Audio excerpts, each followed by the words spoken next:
Ani, Julie. Ani. Hey. My name is Rick Maillard, and I work through Café Héritage. It's a non-profit organization from Rayside, Balfour. And we'd like to have information on the Truth and Reconciliation Day, National Day. An important day for everyone, serious day for everyone. I would just like you to introduce yourself, and can you do the acknowledgement of the territory that we're on? My name is Julie Ozawagosh in Tikmekshing, Donchaba, and I'd also like to welcome you to Tikmekshing territory, and Miigwech, for having us. Aye. You know, people are always afraid to ask somebody to go into their homes. Well, you got to ask and be accepted. So now we're going to talk about the National Day of Truth and Reconciliation. You, Julie, as a person, did you attend residential schools? I did. But first I want to acknowledge this tobacco, because the tobacco's always got to come before, when we're seeking out questions or guidance or for help. So I acknowledge this tobacco. So everything that we do with a good heart and a good mind. So miigwech for this tobacco to do this work today. I hope I didn't do it too fancy for you, but I wanted to honor everything, the four corners, the directions, the blue for the gray sky and the green for Mother Earth and all that. Yeah. I hope I did it the right way. Oh, it's good. Yeah. Hey, we got one thing. We have one thing, right? It shows you put a lot of thought into this. So yes. Yeah, absolutely. Yes. It's beautiful. And there's a mixture of everything in there, the four plants. That's been harvested from the Collage Boreal. So. So, as you say, yes, you attended the residential school. I attended residential school, so I could say that I'm a second generation of being at the residential school. So my mother was there, I don't know, maybe 10 years, 11 years, and I was there for 7 years of my young life. But and I was at the Spanish St. Joseph School, and the boys' school was just right across the road. So the two schools were there. The boys' school was called Garnier College. So that one was run by the priests, and then the girls was run by the nuns. And so that school closed in 1963, and so when I left there, I was coming into grade 7, and the schooling there was very different from, going back home to go to school. The school at the residential school was very slow. Everything was put on the board. All you had to do was copy. And so when I went back home after the school closed, and I'm waiting for all of this work to happen on the blackboard, and everybody was watching. They're all writing, and I thought, what are they writing? And I'm looking and looking. I thought, oh boy, I'm in trouble. So that year I really bombed. I really failed big time. But that following year, I repeated grade 7. Boy, I knew what to do. I was like dippity-doo. I got everything done, eh?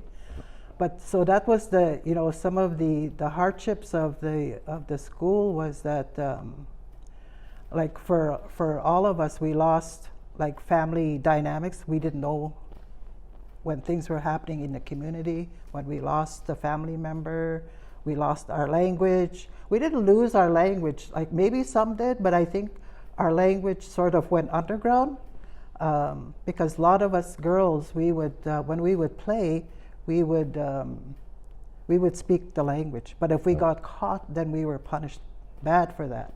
And so I remember being told to kneel down facing the wall, and I would be on my knees for hours on end. And I would sit back, and then I'd get hit really hard, and I'd have to go back on my knees. And sometimes it was all day. And then when it was mealtime, they would, tell us to go eat, but we would come back. So depending on, the spirit of whoever that was, if they felt a really bad day, well, then everybody got a bad day. So it was just kind of how things happen. There was a lot of negativity then. Oh, for sure. The girls were crying a lot. A lot of them didn't really speak. We had to follow rules, and because it was a Catholic school, we would rise early in the morning to go to chapel. We would go back into chapel in the evening, and then Sunday we would go across to the boys' school because the church was attached to that. So we would go there on the Sundays and go for. So it was always. Everything was by the bell. So every time I hear a bell, it reminds me of, time to get up, time to go to the bathroom, time to go get, that bell was constantly ringing.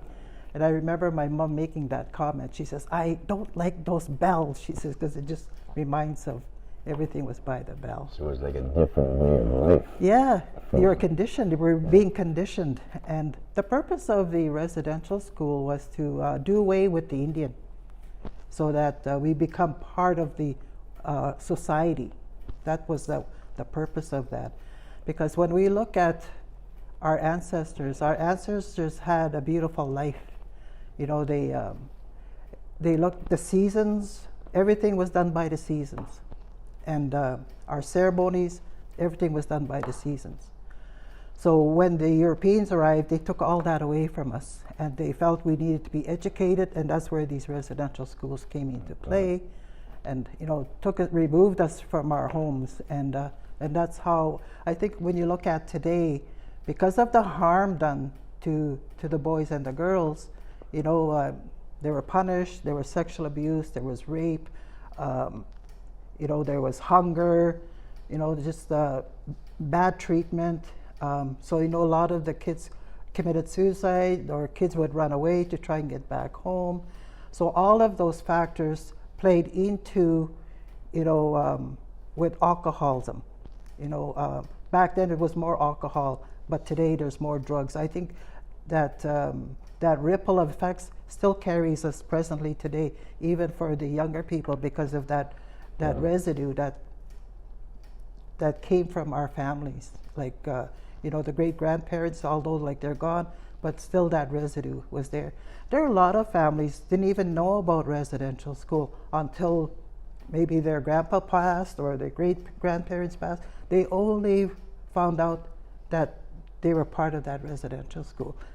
And they were sad because they didn't know, they could have honored, but it was so shaming that a lot of them didn't want to talk about that because of the rape, because of the sexual abuse, because of the really bad treatment, or because of, being hunger. They didn't want to talk about that. It was so shameful. But when they left there, they turned to that alcohol, because their spirit was lost. They had no connection. Even going back home, there was no connection. Where do I belong? So, they turned to alcohol. They turned to being violent themselves. When they got married or had spouse, so the children witnessed all that, and that was just like that cycle continued to where we are today, and it's not. I would say it does happen, but I think there's a lot of families who have reconciled and are healing, and but also not forgetting the residential school legacy. So do you speak about the residential school amongst your people here to reconcile? Well, I think we do with our family, with our daughters. We have 3 daughters, 4 daughters, and our grandchildren. And I think the biggest pride that Frank and I have with our children was when our 2 youngest were 3 and 4. That's when we left the alcohol alone. It wasn't a problem, but the fact it was still there. It was in our home. So that year in 1974, I said to Frank, I understand what happened. I said I had a very profound not a vision, but a profound awakening of what the Creator wants me to do. So I said, today, right this day, I said, no more alcohol. I said, no more. I said, we live for our kids, and so that's what we did. You know, we left that negativity of alcohol alone, and we focused on each other. We focused on our children. When they got older, we told them that I said, you will not see alcohol in this home. I said, you won't see us picking anything up like that. I said, but I said, it'll be around in our community. It'll be around our family. I said, but and that's where it stands. So that's how we lived our life. We lived a good life from that time on, and they can tell their stories about that. You know, they can, you know, camping, going to Toronto, going on trips, you know, just having all that, not having to worry about what I witnessed growing up. Because growing up, I watched a lot of family violence.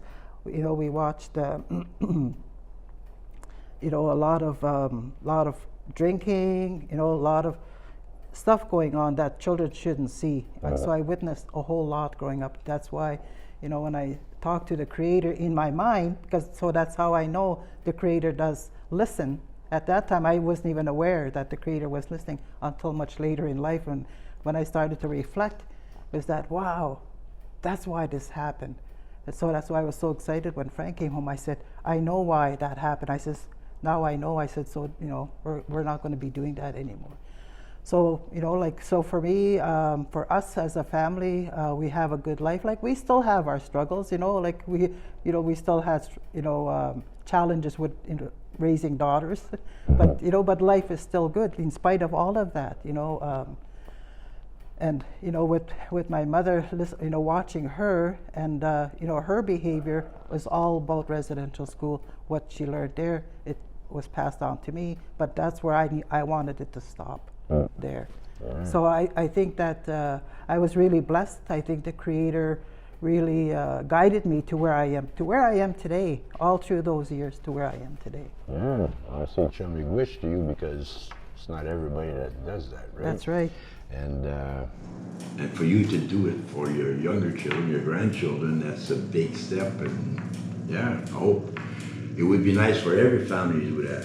White, you know, other races, but you know, they always tend to focus on First Nations and Métis and all that.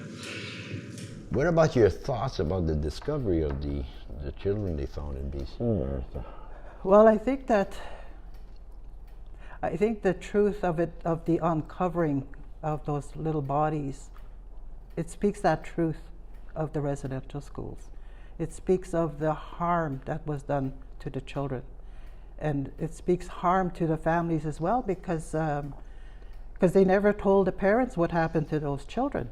You know, like, you know, whether, you know, how they died, or if they were given up for adoption. Like, there was no communication, or they felt they didn't have to tell the parents what happened. You know, like, so when I thought about it, it was just like, how would I feel like not hearing about what happened to my child? It's like there'd always be that black hole of, you know, what happened to my child.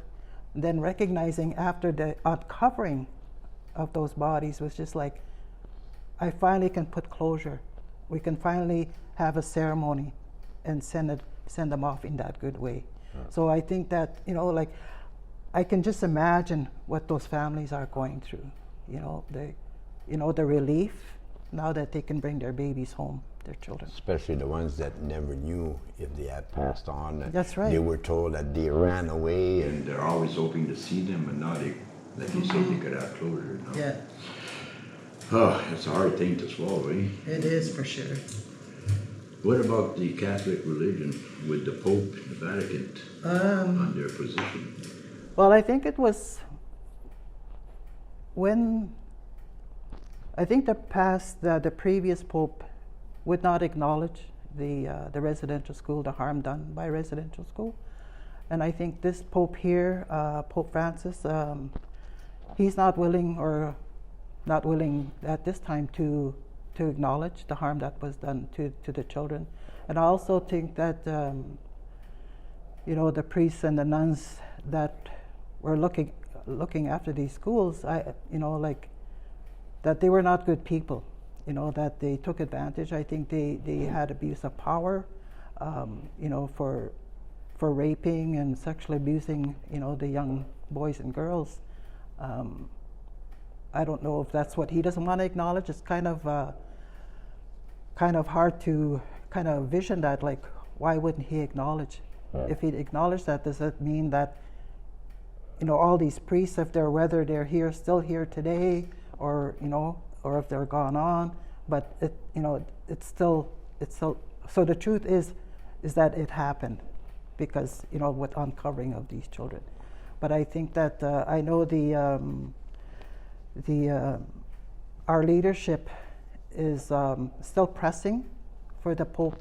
They're inviting the Pope to come to Canada, to come in to these sites, to come and see these sites, and to show them, like, this is real. This is what happened. This is what the church did, And there's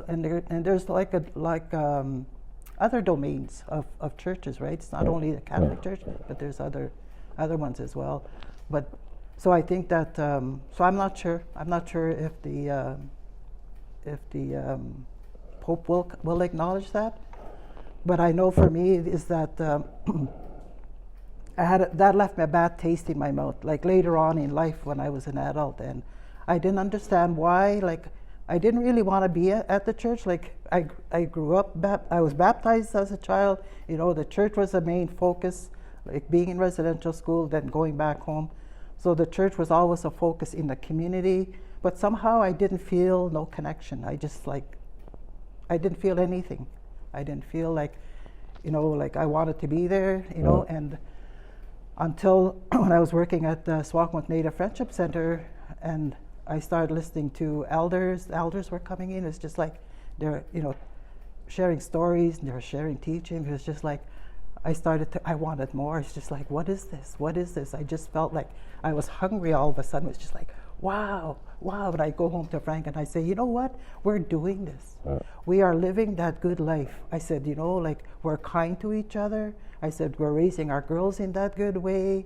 I said, like, so I was just hungry. And it's just like, so being at the Friendship Center, I think that's where I started my healing. I started my understanding of why I was the way I was. And I couldn't figure out why this blackness was here. It was just like, but it all started to make sense and started to let go of all of that heaviness I carried, all of that sadness that I carried, like even from childhood, everything from residential school, from, the life I had living at home, all of that, it all made sense.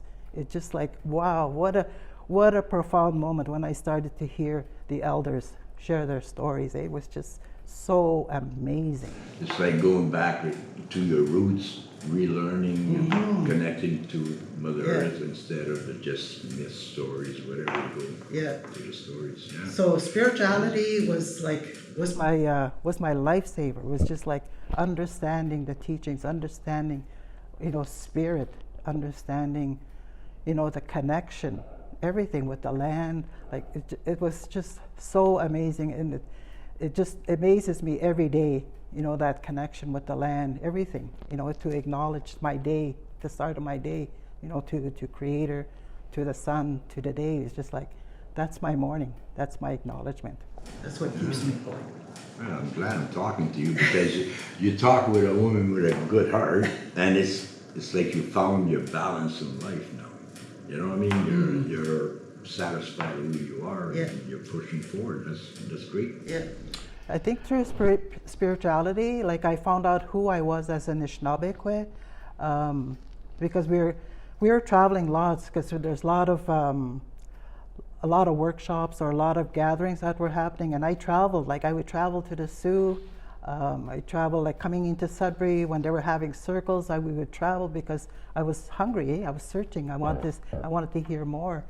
So there was a healer at that time, Adam Lucieba. He's passed on now, and I would go listen to him. Lots of times when we heard like, oh, he's going to be in the Sioux, we would go, and I would go listen to him. And so at one of those times, I said to Adam, I approached him, I sat with him, and I said, I want to ask you something. And he says, what? And I had my tobacco, and I said, I want to ask for my spirit name. And if my clan, I said, if that's possible. So he said, sure. He said, so, he took my name down and my phone number, and then he says, I'll call you. And I says, okay, because I sat with him and I, talked with him lots, so he kind of knew me already. And so months later, I forgot all about, well, I didn't forget, but it wasn't on my radar. But all of a sudden, one day I got a call, He says, so, he says, you're pretty bossy. I said, what? He said, you like to wear the pants in your family. I said, what? He says, you like to be organized. You like things to be done just so. And I said, who is this? And then because I could just feel my voice was changing, like, getting annoyed here. Then he says, it's Adam. I said, oh. He says, your name, he says, is Wabananque, Morning Star Woman. And my clan is the Crane. He says, so cranes are one of the leadership in the clan system, So he says, you like to be organized. He says, like, you like things done. So I said, I didn't see myself then, but I see it now. I see that, in that leadership. Yeah, so it was pretty funny after I sat down and started thinking about it. Those elders, they know who you are. Yeah, yeah. They wouldn't name you if you didn't know. So what is truth and reconciliation? Like, if you're talking to an audience that don't know what's going on, how would you explain truth and reconciliation? Well, that is a really big question. But in my way of thinking is the truth is acknowledging residential schools. That era happened. It continues to affect and impact our families, our multi-generational families. That would be the truth. To believe that it's not make-believe, it's not something that come out of a movie. The reconciliation, again, and that's a big one. It's finding ways to not be angry, finding ways of blaming, like blaming the church, being angry with the church, but making peace maybe, or just leaving it there. That it's up to them how they do that. But also, like, living that good life, but not forgetting who we are, that we're that legacy of that residential school. Long after I leave, I would want my children or my grandchildren to say, this is how my grandmother lived. She went there, but this is how she lived her life. Like, she lived that good life. So I think that's what I would like to leave behind, is that not to go bash the churches. Like, I still respect the churches, like, they do good jobs. Some of our people, they really, like, are strong with the church. So, that's their way, that's good. And others is that spirituality is very strong, which, we are. And having our language, acknowledging our language, I think is having people understand, the legacy, all the harm that was done to our ancestors. My mom's gone on to the spirit world, and when I look at her, it's just like, how she was back then when I was a child growing up in her house. Like, she was like totally different person to when after when we had our children and our grandchildren. Totally different person. She really mellowed out. I says, like, who is this lady? Yeah. But it was awesome. Like, when we reconciled together our relationship, it was a beautiful 39 years of being with her. So so reconciling is forgiving, and not hashing on the past. It's there. We know it's there, but we don't have to, have that pity. I guess, like, oh, I'm from residential school. Oh, like, I think to be strong in spirit, but a lot of families are not there yet. But hopefully, like, when we do ceremonies, we pray for everyone that they find their way, they find their path, so that they could live this good life. Because it's hard. It's hard when they live in trauma. It's hard when they live in addictions, because they just can't get out of it. Like, it just is. They're so consumed in it that they don't see. So we make fire. We say our prayers for everyone, and hopefully that they find their path Yeah. Hopefully we'll be able to start up the 8th fire and everybody live in peace. Yes. Yes. Because I hear a lot of people, they say, well, reconciliation is not, they say, as the white race. It's not for us, it's for First Nations. You know what I mean? So as a conversation in a non-Indigenous community, let's say, what would you try to tell them? What would be your words of wisdom to them they don't seem to understand the definition of reconciliation? I think if they would listen to maybe the ones who've experienced the residential school, or the children or grandchildren, how it impacted, the multi-generational stories. I know Phyllis Webster, she has her story about the Orange Shirt Day, why it's so strong today, because of what she went through when she went to residential school. So there's a whole story about her, why we have orange shirts today, to acknowledge that and to tie it into truth and reconciliation. I guess to celebrate that we're still here. The government didn't do us in. Doesn't matter what they've tried to do to us, we're still here today. When you look at all the history of our ancestors, what they've tried to do with,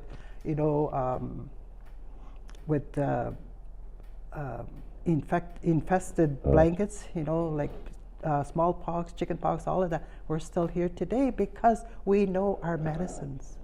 We know which ones will help heal us, and that's so strong. Like still today, like we have medicine people. We know a little bit about medicine because we worked with healers, So we have that. No one can take that away from us, and our language, is so strong because it has such a deeper meaning when we talk to each other, because we laugh a lot. Humor helps us get through our struggles as well, Like there's so much laughter. And it's just about anything. It doesn't even it doesn't even make sense, but we just laugh when we hear the stories, And like family stories, and there's so much stories. Like I have a lot of funny stories that happened through the years, and I've shared that with our families and with friends, and they're just like really gut-filling laughter, So, and those are the stories. At first, I thought I'm not sharing these stories. They're so stupid, And I said, like, who would think, like, why would that happen, So for a long time, I didn't really share anything, but I would share with Frank, and I said, this is what happened when I was in Thunder Bay, but after a while, I thought, we need some good laughter. We need that humor, That's good medicine, That's really good. I always say that in my prayer. I say, remind us to play, remind us to, to laugh, because that's good medicine, I always say that in my prayer, because sometimes we forget, sometimes because we're so, struggling with hardship, in our community, with family members, who are in addictions, or maybe they're in trauma, or maybe there's lots of illness happening. So people are just struggling. They're carrying so much heaviness, so that that laughter then comes in and lifts that heaviness right out for that moment, And so those are some of the things. So like when we look at reconciliation, is maybe having children. When we look at our land, like a lot of trees are dying. Plant that life. Plant that little tree for that life. Have it grow, and it'll grow to a beautiful tree. Or read a book, or get connected, go for a walk, and talk about how long are these trees been here. They've been here just as long as we have. So there's so much that we can connect to. Maybe watching a movie. There's like movies of talking about residential school. There's those kinds of things, and or just acknowledging what's happening around today, because there's a lot of communities across Canada that's really celebrating, making that awareness happen, and for the children to know, for parents to know, how would you be if your children were taken away from you for 10 months of the year, or how would you be if your child never came home and say, what happened to my child, So So it's just making that connection of being that awareness of that feeling for your children, feeling for your family. Yeah. That's heavy. Yeah. Heavy thoughts, eh? Yeah. Because, like for First Nations, Métis, and Inuits, like the government always tried to stop the singing, the dancing stories, right? But you never stop. No. You know, so it's like the story of the buffalo out west. They tried to eliminate buffalo for food and clothing, but the buffalo's still here. But yeah, but you can't be judging. I would say, like, you know, nobody could judge anybody where, you know, because they have to walk into your footsteps. You know, you went through everything, and now you came out of that state, that awful state, and now you're teaching your grandchildren the right path. So I'll say to you, Julie, thank you very much, Johnny Witch, and you have a strong heart, and I'll interview you anytime because you're a nice one. You remind me of grandmothers, my aunties, to talk to. Very relaxed, Johnny Witch. New Witch. Great.